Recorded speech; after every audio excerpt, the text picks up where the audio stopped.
लीजिए हाजिर हूँ एक बार फिर से हर शाम 7 बजे की तरह देश और दुनिया की तमाम खबरें लेकर। नमस्कार दोस्तों, आप सभी का स्वागत है हमारे चैनल पर। तो जल्दी से इस चैनल को सब्सक्राइब कर लीजिए ताकि आप कोई भी खबर कभी भी मिस ना करें।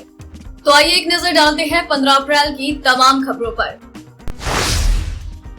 प्रधानमंत्री नरेंद्र मोदी ने कल ही देश में लॉकडाउन की मियाद बढ़ाने का ऐलान किया। उन्होंने कहा था कि केंद्र और राज्य सरकारें मिलकर प्रयास कर रही हैं कि किसानों को कम से कम दिक्कत हो। सरकार की ओर से आज बुधवार को गाइडलाइन जारी की गई। इस गाइडलाइन में कुछ सेक्टर को सशर्त छूट दी गई। कोरोना वायरस का खौफ प्रतिदिन बढ़ता जा रहा है। अब तक भारत में कोरोना वायरस की चपेट में 6,412 लोग हैं, जिनमें से 504 ठीक हो गए और 199 की मौत। कोरोना की बढ़ती कहर को देखते हुए पूरे देश को लॉकडाउन किया गया है। कोरोना वायरस अमेरिका में कहर बरपा रहा है। इस घातक बीमारी के कारण अमेरिका में 25,000 से ज्यादा लोगों की मौत हो चुकी है। अमेरिकी राष्ट्रपति डोनाल्ड ट्रंप ने WHO पर चीन की तरफदारी करने का आरोप लगाते हुए फंडिंग रोकने की धमकी दी थी। अब अमेरिकी राष्ट्रपति ट्रंप ने WHO की फंडिंग रोकने का ऐलान कर दिया। अमेरिका जो इस वक्त कोरोना से सबसे बड़ी जंग लड़ रहा है, चीन पर सबसे ज्यादा खफा है। राष्ट्रपति ट्रंप ने तो चीन को साफ साफ धमकी दी है कि कोरोना से जुड़ी सूचनाओं को छिपाने पर चीन को इसका अंजाम भुगतना होगा। स्वास्थ्य मंत्रालय ने सोमवार को बताया था कि देश में 15 राज्यों में ऐसे 25 जिले हैं जहां पर पिछले 14 दिन में कोई भी नया मामला सामने नहीं आया। अगर 20 अप्रैल तक यहाँ सेम स्थिति होती है तो लॉकडाउन में रियायत मिल सकती है। भारत में लॉकडाउन की मियाद को 16 दिन यानी कि 3 मई तक बढ़ा दिया गया। इसका असर अब बड़े प्रोजेक्ट पर दिखने लगा है। खबर है कि लॉकडाउन की वजह से राफेल की डिलीवरी को कुछ हफ्तों के लिए डाल दिया गया है। ये फैसला भारत और फ्रांस ने मिलकर लिया है। मशहूर पाकिस्तान के पूर्व तेज गेंदबाज शोएब अख्तर को अपने एक एक्शन की वजह से सोशल मीडिया पर काफी कुछ सुनना पड़ रहा है। दरअसल उनका एक वीडियो वायरल हुआ जिसमें वो लॉकडाउन के दौरान बिना मास्क लगाए साइकिल चलाते हुए दिखे। केंद्र सरकार ने किसानों को राहत देते हुए कृषि से जुड़े कामों की इजाजत दे दी। किसानों को अपनी फसल काटने और बुवाई करने की छूट दी। साथ ही एजेंसियों को किसानों की उपज खरीदने की इजाजत दी। मछली पालन से जुड़ी गतिविधियों को भी इजाजत दी गई। क्या एसी चलाने से फैलता है कोरोना? अगर आपके घर में विंडो एसी लगा है तो आपके कमरे की हवा उस कमरे तक ही रहेगी। इसलिए विंडो एसी या फिर कार में चलाने वाली एसी से कोई दिक्कत नहीं होगी, लेकिन सेंट्रल एसी से संक्रमण का खतरा फैलता है। केंद्र सरकार ने लॉकडाउन के दूसरे पार्ट को लेकर गाइडलाइन जारी कर दी। सरकार ने किसानों को कुछ रियायत भी दी, साथ ही कुछ उद्योगों को छूट दी गई। SEZ में काम शुरू हो सकता है। ई-कॉमर्स कुरियर सेवाओं को राहत दी गई। जरूरी चीजों को बनाने वाले कारखाने भी खुल सकेंगे।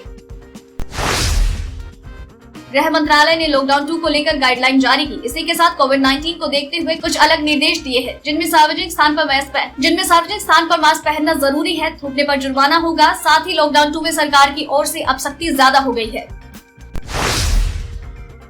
कोरोना वायरस को लेकर नई बात सामने आई है कि यहाँ पर हाई टेम्परेचर पर ये लंबे समय तक सक्रिय रह सकता है। 7 डिग्री सेंटीग्रेड तापमान पर करीब 1 घंटा टेस्ट करने के बाद डॉक्टर रेमी और उनकी टीम ने पाया कि वायरस की किस्म अभी भी संक्रमण फैलाने में सक्षम थी। यानी इतने टेम्परेचर में रहकर भी ये वायरस निष्क्रिय नहीं होगा।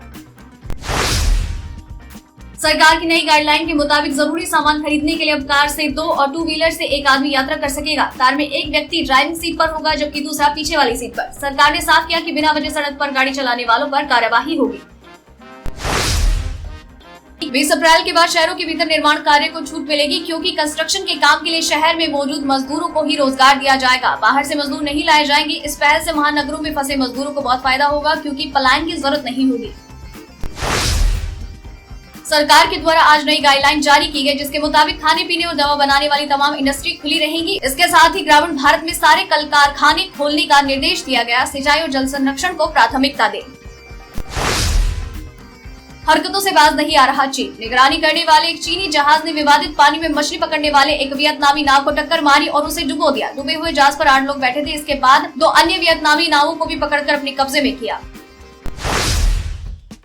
लॉकडाउन 2 लागू होने के बाद कुछ लोगों को दुकानों को खोलने की इजाजत केंद्रीय गृह मंत्रालय की गाइडलाइंस में दी गई। इसके मुताबिक किराना की दुकानें, राशन की दुकानें, सब्जी, फल, मीट, पोल्ट्री, खाद्यान्न, डेयरी, मिल्क बूथ और मवेशियों के चारे की दुकानों को खोलने की इजाजत है। इसके अलावा मेडिकल की दुकानें पहले की तरह ही खुली रहेंगी। इसके अलावा DTH और केबल सर्विस को भी छूट मिली है।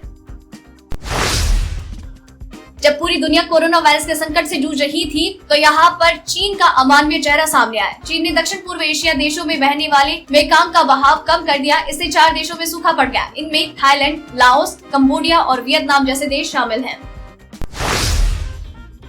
केंद्र सरकार की ओर से जारी रिपोर्ट के अनुसार वस्तुओं की थोक मुद्रास्फीति फरवरी के 2.26% के मुकाबले घटकर 1% रह गई। सर्दियों में प्याज के दामों में लगी आग के विपरीत मार्च महीने में महंगाई कम हुई। लखनऊ में कुछ दिनों की राहत के बाद कोरोना वायरस का खतरा अचानक बढ़ गया। मंगलवार को किंग जॉर्ज मेडिकल यूनिवर्सिटी में जांच किए गए 806 सैंपल में से 45 पॉजिटिव पाए गए मरीज 31 लखनऊ के हैं। तो इन सारी खबरों के साथ आपको किस खबर के बारे में क्या है कहना, क्या है आपकी राय, प्लीज शेयर कीजिएगा। साथ ही साथ अगर आपने इस वीडियो को पूरा देखा है तो प्लीज आप अपना नाम नीचे कमेंट सेक्शन में जरूर लिख दीजिएगा, ताकि हमें पता चल सके कि आपने वीडियो को पूरा देखा है। अगर आपको खबरें अच्छी लग रही हैं, आप इन्हें पसंद कर रहे हैं, प्लीज कमेंट बॉक्स में लिखकर हमें जरूर बताएं। अगर आपको खबरें अच्छी लग रही है या फिर कोई सजेशन है तो आप हमें वो बता सकते हैं। और हाँ, आपको ये टॉप 20 खबरें हर शाम 7 बजे यूं ही मिलती रहेंगी और हम हर रोज आपके लिए खबर लेकर हाजिर रहेंगे। फिर मिलते हैं कल, तब तक के लिए धन्यवाद।